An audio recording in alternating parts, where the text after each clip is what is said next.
코로나19 감염증 국내 발생 현황을 말씀드리겠습니다.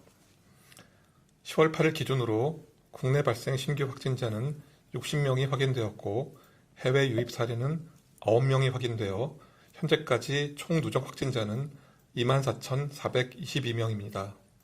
현재는 1,532명이 격리 치료 중이시고 위중증 환자는 97명이십니다. 어제는 사망자가 2분 발생하셨고 누적 사망자는 427분입니다. 삼가 고인의 명복을 빌고 유족께는 심심한 위로의 말씀을 드립니다. 국내 주요 발생 현황에 대해서 설명드리도록 하겠습니다.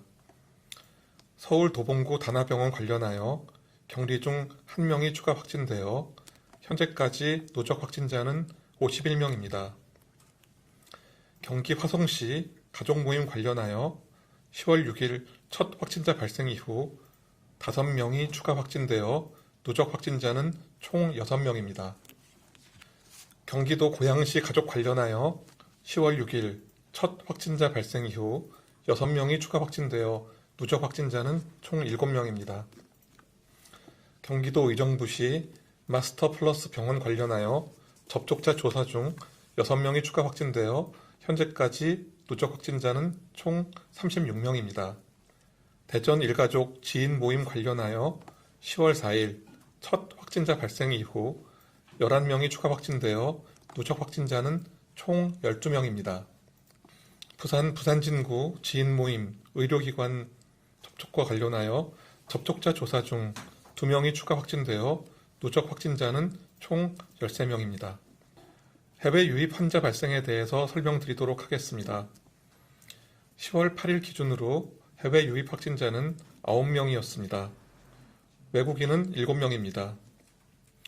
해외 유입 국가를 말씀드리면 필리핀, 미얀마 각 1명, 인도네시아 3명이며 폴란드 1명, 미국 3명입니다.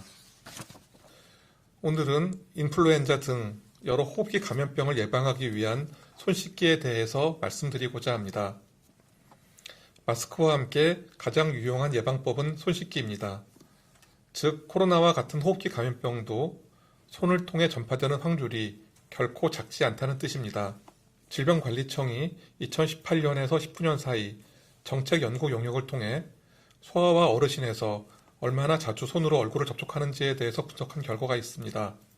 65세 이상 어르신을 대상으로 한 연구에서 1시간 동안 얼굴에 22회 손을 접촉하는 것으로 나타납니다.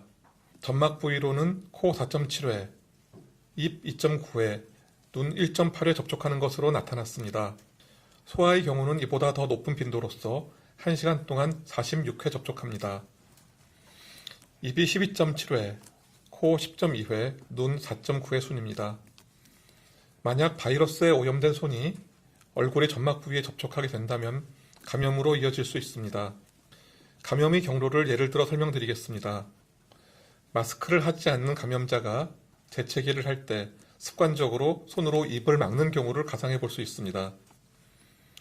손은 분비물에 오염되게 되고 오염된 손이 무늬 손잡이와 같은 사람이 손이 자주 닿는 사물을 접촉하게 된다면 다중 전파의 위험이 높아집니다. 따라서 일상 속에서 가능한 자주 손을 씻도록 하는 것이 매우 중요한 역할을 하게 됩니다. 백신이 도입되기 이전까지 혁신적인 방역 수단을 기대할 수 없을 수도 있습니다. 이때는 가장 기본적인 예방법을 지키는 것이 가장 혁신적인 방역 수단이 됩니다. 오늘 하루 한 번 더 많은 손 씻기를 부탁드리겠습니다.